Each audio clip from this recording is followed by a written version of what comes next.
In a league obsessed with youth, ego, and individual glory, there's something quietly radical about choosing humility. Most NFL veterans spend their twilight years chasing one last shot at the spotlight, desperate to prove they've still got it. But first, if you like to stay up to date on all things Washington Commanders, make sure to hit that like button, subscribe, and turn on notifications. But every now and then, someone flips the script not by walking away, but by staying exactly where they're needed most. And sometimes, the greatest victories come not from throwing touchdowns, but from lifting someone else to their full potential. What if the key to a franchise's future isn't the star in the spotlight, but the one in the shadows, whispering wisdom into his ear? When Jayden Daniels lit the league on fire last season, the headlines practically wrote themselves.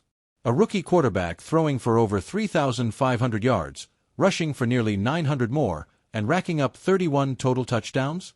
That's the stuff of legends in D.C., especially after dragging the Commanders from a 5-win team to a 12-5 contender. But as fans and analysts basked in Daniels' brilliance, there was one voice in the background quietly helping steer the ship, and he never once demanded credit for it. That voice belonged to Marcus Mariota, the former number 2 overall pick who could have chased another starting gig somewhere else. Instead, he chose to stay in Washington. And not just for the paycheck or the weather, but because he felt wanted. Mariota spoke candidly about the decision, calling it a no-brainer, and praising the culture that Dan Quinn and Cliff Kingsbury are building. In his own words, just being in that quarterback room, 11 years into his career, feels like a blessing he couldn't pass up. Mariota's role wasn't just symbolic. When Daniels went down briefly in Week 7 against the Panthers, Mariota stepped in without hesitation, guiding the offense with poise.